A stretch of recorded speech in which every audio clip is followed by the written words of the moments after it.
प्रभाग क्रमांक 12 मध्ये आयोजित आजचे प्रचार सभा,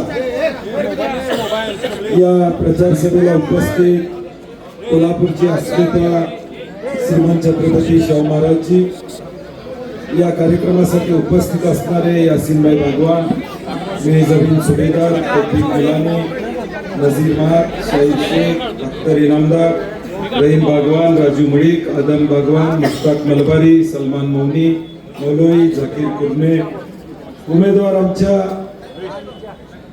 स्वादिया बागवान, अनुराधा मुळीक आणि ईश्वर परमार, आणि ज्याचा जायंट किलर म्हणून ज्याचा उल्लेख होणार आहे ते रियाज सोबत.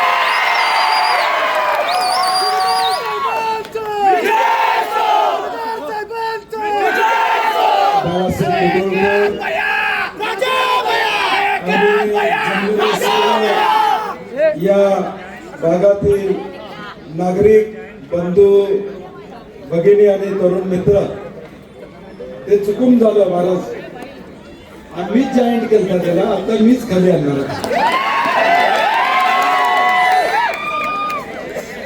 या भागातील नागरिक बंधू, माता भगिनी आणि तरुण मित्र, कोल्हापूर महापालिकेची निवडणूक लागली आहे आणि आज 10 वाजेपर्यंत शेवटची सभा असते. आणि नेहमी मी 25 वर्ष राजकारणात आहे. या राजकारणात जेवढ्या निवडणुका झाल्या त्यावेळी माझी शेवटची सभा ही नेहमी कसबा बोर्डा लाईन बाजार मध्ये असते. आता 8 वाजता आम्ही आदरणीय महाराज कसबा बोर्डा लाईन बाजार मध्ये जाणार आहोत 8:30 पर्यंत. आणि त्याच्या आधी म्हणजे सेमीफायनलची सभा इथं मी घेतलेली आहे. आणि निश्चितपणे का घेतली, का नाही, का घेतली हे मी सांगण्याची गरज नाही, कारण की इथल्या प्रभागातल्या लोकांना माहित आहे की कुठल्या कारणामुळे ही सभा घेण्याची वेळ मला आली. आज कोल्हापूर महापालिकेची निवडणूक होते. काँग्रेस म्हणून आम्ही 4 उमेदवार त्या ठिकाणी उभे केलेले आहेत. आणि हे उमेदवार उभे करत असताना फक्त नगरसेवक निवडून द्या असं आम्ही तुम्हाला सांगत नाही, तर तुमच्या विकासाचा द्वार उघडा, ब्लॅकमेलिंग थांबवा, खजूर थांबवा. नुकसान तेवढं आहे खजूरचं. रियाज तू आणणार ना? 100%. त्यामुळं आणणार नाही. मोमो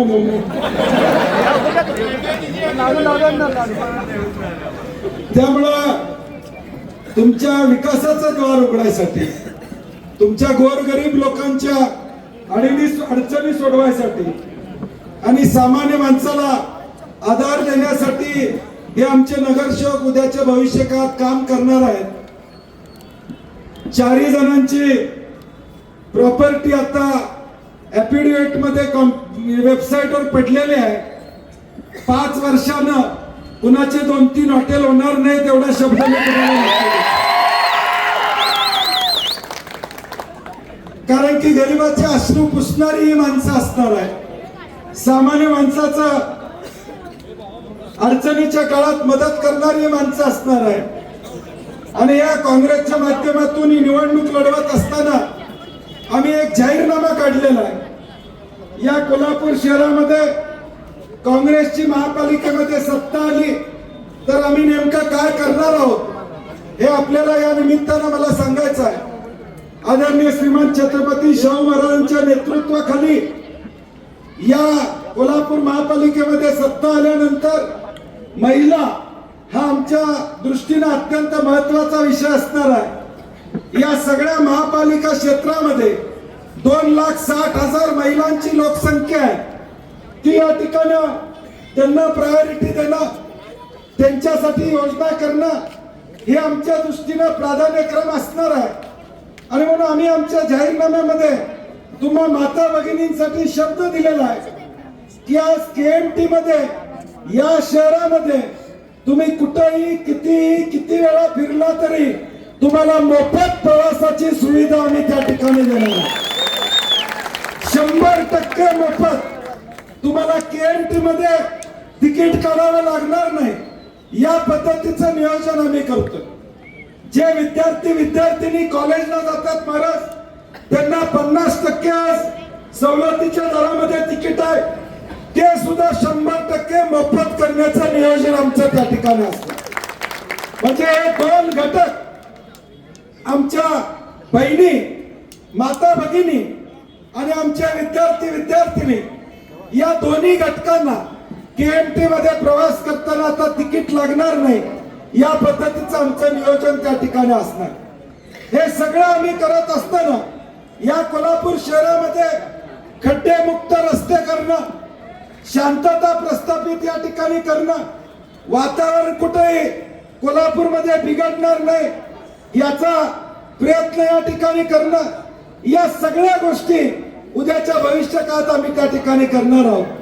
महिलांसाठी जसा KMTचा प्रवास आम्ही मोफत करणार आहे, तसा दुसरी एक मोहीम मी महिलांसाठी हातात घेणार आहे. ती बंटी पटलाची मोहीम असणार आहे. महापालिकेची सत्ता यासीनबाई आल्यानंतर भगिनींच्या बाबतीत मी एक स्वतः उपक्रम हातात घेणार आहे. त्याची जबाबदारी सगळं मॉनिटरिंग मी करणार आहे. ते व्यवस्थित होतंय का नाही हे सगळं मी बघणार आहे. ती कुठली जबाबदारी आहे की आज आमच्या घरामध्ये एखादी महिला आजारी असेल तर ती अंगावर काढते, दवाखान्यात जात नाही, अगदी 8-8 दिवस ती घरामध्ये काढा पी, गरम पाणी पी, वाफ घे असं करत बसते आणि अगदी शेवटच्या स्टेजला नवरा किंवा मुलगा दवाखान्यात त्या भगिनीला आमच्या घेऊन जातो. आणि म्हणून मी निर्णय घेतला की या कोल्हापूर शहरामध्ये 2,60,000 महिला या ठिकाणी आहेत. 2,60,000 महिला आहेत. या 2,60,000 महिलांचं मोफत आरोग्य तपासणी करण्याचा निर्णय मी या ठिकाणी घेतला. थायरॉइडची टेस्ट असेल, ECG असेल, शुगर असेल, BP असेल, या सगळ्या टेस्ट तुमच्या मोफत आम्ही करून देऊ. म्हणजे तुमचं तुम्हाला कळेल माझी तब्येत कशी आहे, मला औषध कधी घ्यायचं आहे, उद्या मला काय होणार असेल तर त्याची माहिती तुम्हाला या आरोग्य कॅम्पच्या माध्यमातून आम्ही महिलांसाठी देणार आहोत. हे करत असताना तरुणांना रोजगार मिळाला पाहिजे. मग IT पार्कच्या माध्यमातून असेल, वेगवेगळ्या उद्योगाच्या माध्यमातून असेल, एखादा 500 मुला मुलींचा IT पार्क जर इथं झालं तर त्याला प्रॉपर्टी टॅक्स मध्ये सवलत आम्ही देणार आहोत. 500 मुला मुलींना नोकरी लागली तर त्याला 10% सवलत आम्ही देऊ. 1000 मुला मुलींना नोकरी लागली तर त्याला 20% सवलत देऊ. 1000च्या पुढे गेला तर 25% सवलत आम्ही प्रॉपर्टी टॅक्स मध्ये देऊ.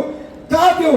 कारण की माझ्या कोल्हापुरातल्या शिकलेल्या मुला मुलींना या ठिकाणी नोकरी लागली पाहिजे, ही भूमिका बंटी पटलाची या ठिकाणी असणार. फक्त आम्ही रस्ते गटर हे करणार नाही तर या शहरातल्या तरुणांना हाताला काम देण्याची भूमिका सुद्धा असणार. आज MPSC, UPSC, कलेक्टर, SP याचं प्रशिक्षण देणार छत्रपती शिवाजी महाराजांच्या नावानं एक नॉलेज सेंटर या कोल्हापूर शहरामध्ये उभं केलं जाईल, ज्या माध्यमातून आमच्या मुला मुलींना उद्याच्या भविष्यकाळात कुणाला PSI व्हायचं आहे, पोलीस भरतीत जायचं आहे, कुणाला कलेक्टर व्हायचं आहे, कुणाला SP व्हायचं आहे, तर त्या मुला मुलींना त्या ठिकाणी ट्रेनिंग कसं देता येईल हा आमचा प्रयत्न उद्याच्या भविष्यकाळात या ठिकाणी असणार. अशा अनेक विषय आहेत की 100 विषय आम्ही लोकांच्या पुढे मांडलेले आहेत. परंतु हे 100 विषय जर तुमच्यावर अंमलबजावणी करायची असेल, 100 विषय तुमच्या बरोबर पोचवायचे असतील, तुमचे अश्रू पुसायचे असेल तर येणाऱ्या 15 तारखेला निष्ठावंतांना निवडून देण्याचं काम आपल्याला या ठिकाणी करायचं. निष्ठावंतांना निवडून देण्याचं काम आपल्याला या 15 तारखेला करावं लागेल. आणि मी मगाशी म्हटलं तसं या जाहीरनाम्याच्या माध्यमातून या शहरातल्या सामान्य माणसाला आधार देण्याचं काम असणार. आज या शहरामध्ये हजारो रिक्षा चालक आहेत, त्यांना या ठिकाणी भाडं मिळत नाही. आम्ही उपनगरामध्ये एक ऍप तयार करणार आहोत, त्याच्यावर त्या रिक्षावाल्याला कुठेही पैसे या ठिकाणी घेतले जाणार नाही. त्या ऍप मधून जसं ओला, उबर या गाड्या आपल्याला मुंबईमध्ये टॅक्सी मिळते, तसं एखाद्या माणसानं ऍप उघडला, रिक्षा पाहिजे म्हणलं तर त्याच्या दारात रिक्षा जाईल. त्या रिक्षावाल्याला 4 पैसे कसे मिळतील हाही आमचा उद्याच्या भविष्यकाळात प्रयत्न असणार. म्हणजे या शहरातला कुठलाही सामान्य माणूस असू दे, हातगाडीवाल्यांना या ठिकाणी योग्य पद्धतीने त्यांना पुनर्वसन करण्याची भूमिका असू दे, हातगाडीवाल्यांना न्याय देण्याची भूमिका असू दे, कुठल्याही हातगाडीवाल्याकडनं आमचे उमेदवार हप्ता घेणार नाहीत. कुठल्याही हातगाडीवाल्याकडनं आमचे उमेदवार हप्ता घेणार नाहीत किंवा त्या गरीबाला या ठिकाणी त्रास देणार नाहीत. मार्केट कमिटीमध्ये सुद्धा यासिनभाई त्रास होणार नाही. त्रास काय तुम्हाला मी सांगायची गरज नाही. त्यामुळे हे सगळे त्रास बंद करायचे असेल तर येणाऱ्या 15 तारखेला आपल्याला हाताच्या चिन्हासमोरचं बटन दाबावं लागेल. मागच्या 2015च्या महापालिकेची निवडणूक मला आठवते. या महापालिकेच्या निवडणुकीमध्ये ज्यांना मी महापौर केलं त्यांना तिकीट काँग्रेस पक्षाचं या ठिकाणी पाहिजे. मी प्रचंड प्रयत्न केला. मी प्रयत्न केला नाही असं म्हणणार नाही, त्यांच्यासाठी प्रयत्न केला. PN साहेबांनी सांगितलं की हे तिकीट मला पाहिजे आणि त्यावेळी मला वाटतं उमेदवार कोण होता मला आठवत नाही. अमर माने याला तिकीट त्या ठिकाणी PN साहेबांच्या घरास्तव दिलं. मी PN साहेबांच्या घरी गेलो आणि म्हणलं साहेब, मुस्लिम समाजाचं हे घर आहे, या घरामध्ये आपण तिकीट देऊया, आपल्याला सगळीकडे यांचा जिल्ह्यामध्ये उपयोग होईल. समाज म्हणून एक तिकीट दिलं तर आपल्याला काँग्रेस पक्ष म्हणून फायदा होईल. माझं PN साहेबांनी 15 मिनिटं ऐकून घेतलं. ते आता याच्यात नाही आहेत, जगात नाही आहेत, परंतु आज देखील मला त्यांचा शब्द आठवतोय, बंटी पाटील तू यांच्याकडनं कधीतरी फसला जाणार. मी फसलो नाही म्हणून यांना तिकीट देणार. हे शपथ घेऊन सांगतो, महालक्ष्मीची शपथ घेऊन सांगतो. हे स्वर्गीय PN साहेबांचे शब्द या ठिकाणी. PN साहेबांनी सांगितलं होतं, परंतु मला त्यावेळी लक्षात आलं नाही. माझी अवस्था थोडी त्या ठिकाणी वेगळी होती. माझी अवस्था कशी होती सांगतो. खोट्यांच्या बैठकीत आम्ही खरे बोलून फसलो. खोट्यांच्या बैठकीत आम्ही खरे बोलून फसलो होतो. ती टोळीच गद्दाराची होती ज्यांना पद देऊन मी फसलो. खोट्यांच्या बैठकीत आम्ही खरं बोलून फसलो होतो. ती टोळीच गद्दारांची होती ज्यांना पद देऊन मी फसलो होतो. आता मी काय चूक केली मला इथल्या बांधवांनी सांगावं. अपक्ष माणूस निवडून आलता. काँग्रेस राष्ट्रवादीची सत्ता होती. काँग्रेसचे माझ्याकडे उमेदवार होते. उमा बनसोडे इच्छुक होत्या, सचिन चव्हाणची बायको इच्छुक होती, दीपा मगदूम त्या ठिकाणी इच्छुक होत्या. या सगळ्यांना मी विनंती केली, थांबायला सांगितलं आणि सांगितलं काँग्रेसच्या अपक्ष असल्या तरी समाज म्हणून आपण काँग्रेसच्या वतीनं हे एक पद या ठिकाणी दिलं पाहिजे. माझं चुकलं होतं का? मी बरोबर केलं का चूक केली? मी कुठं फसवलं होतं का? तुम्ही अपक्ष निवडून आला होता, काँग्रेस पक्षात निवडून आला नव्हता.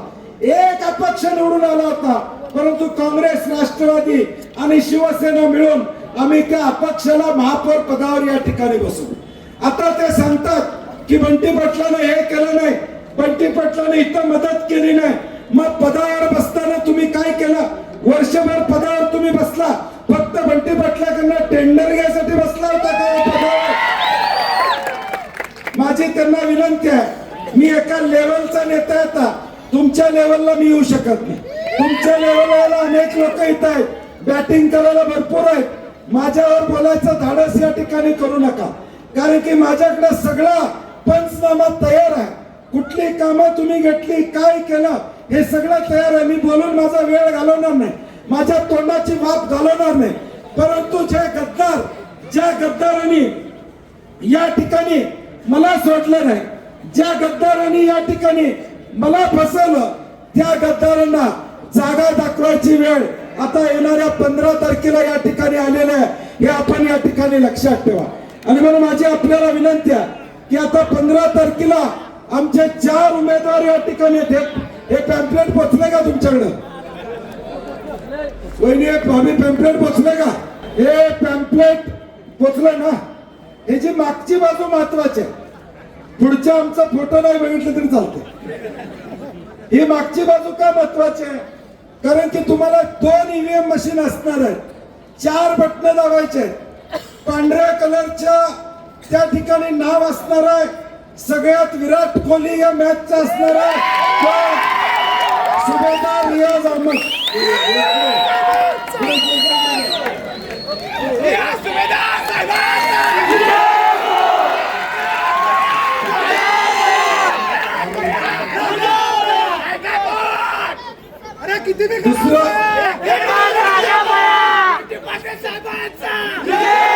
गुलाबी कलर असणार आहे, तिथे गुलाबी कलरवर आमचं नाव आहे भगवान सोनिया साहिल. त्यांचं चिन्ह पण हात आहे, त्या हातासमोरचं बटन आपल्याला दाबायचं आहे. तिसरं पिवळा कलर आहे, मुळीक आणि अनुराधा अभिमन्यू. महायुतीचा कारभार केवढा चोख आहे बघा. महायुतीला इथं उमेदवारच देता आला नाही, इथंच देता आला नाही ना. म्हणजे एवढं त्यांचं गणित चांगलं आहे की त्यांना उमेदवार सुद्धा महायुतीला देता आला नाही. हे कारभार काय करणार आहेत? म्हणजे ज्यांना उमेदवार देता येत नाही महापालिकेमध्ये, ते महापालिकेची सत्ता आणायची भाषा करतात. आणि चौथा परमार ईश्वर शांतीलाल,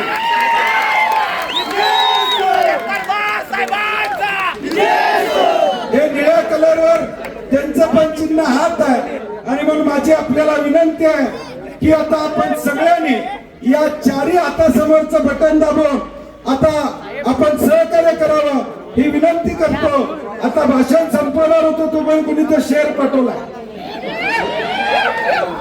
जिंदगी में बस एक ही उसूल रखना, जिंदगी में बस एक ही उसूल रखना, यारी में गद्दारी नहीं और गद्दारों से यारी नहीं. हे आहे गोकुळचं श्रीखंड. अगदी जिभेवर रेंगाळणार. जिभेवरच नाही तर मनावरही रेंगाळणार. गोकुळ श्रीखंड, मनावर रेंगाळणार.